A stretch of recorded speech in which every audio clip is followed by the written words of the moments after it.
বিল পরিশোধ ও মোবাইল ফোনে রিচার্জের মতো দৈনন্দিন প্রয়োজন মেটাতে ডিজিটাল ব্যাংকিংয়ের মাধ্যমে ঋণ সুবিধার চালুর পরিকল্পনা করেছে কেন্দ্রীয় ব্যাংক। নতুন এই ব্যবস্থার মাধ্যমে গ্রাহকদের প্রয়োজনের সময় সহজ ও দ্রুত ঋণ নিয়ে বিদ্যুৎ, গ্যাস, পানি ও অন্যান্য ইউটিলিটি বিল পরিশোধের পাশাপাশি মোবাইল ফোনে রিচার্জ করতে পারবেন। ডিজিটাল ব্যাংকিংয়ের আওতায় এ ধরনের ঋণ সুবিধা চালু হলে গ্রাহকদের আর্থিক লেনদেন আরও সহজ ও দ্রুত হবে বলে আশা করা হচ্ছে। এই সুবিধার আওতায় 50 থেকে শুরু করে সর্বোচ্চ 5,000 টাকা পর্যন্ত ধার পাওয়া যাবে। 30 দিনের মধ্যে সুদ ছাড়াই এই ঋণ পরিশোধ করতে হবে। এই সংক্রান্ত বাংলাদেশ ব্যাংকের একটি খসড়া নীতিমালায় এই সুযোগের কথা বলা হয়েছে।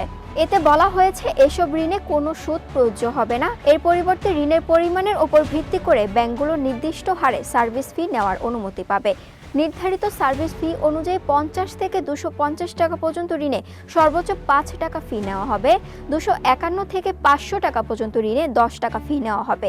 501 থেকে 1000 টাকা পর্যন্ত ঋণে 15 টাকা ফি। 1000 থেকে 2000 টাকা পর্যন্ত ঋণে 25 টাকা ফি। 2000 থেকে 3000 টাকা পর্যন্ত ঋণে 35 টাকা ফি। 3000 থেকে 5000 টাকা পর্যন্ত ঋণে 50 টাকা ফি। অনুমোদিত এই সার্ভিস ফি ছাড়া ব্যাংকগুলো কোনো ধরনের সুদ, জরিমানা, প্রসেসিং ফি বা অন্য কোনো অতিরিক্ত চার্জ নিতে পারবে না। নির্ধারিত সময়ের আগেই কেউ ঋণ পরিশোধ করে দিলে তার থেকে বাড়তি কোনো আর্লি সেটেলমেন্ট ফি নেওয়া যাবে না বলে খসড়ায় বলা হয়েছে। পুরো ঋণ প্রক্রিয়াটি সম্পূর্ণ ডিজিটাল মাধ্যমে সম্পন্ন হবে। কাগজের স্বাক্ষরের পরিবর্তে গ্রাহকদের বায়োমেট্রিক সত্যতা যাচাই এবং ডিজিটাল সম্মতি গ্রহণ করবে ব্যাংকগুলো। সেজুতি দাস, দৈনিক বাংলাদেশ মিডিয়া, ঢাকা।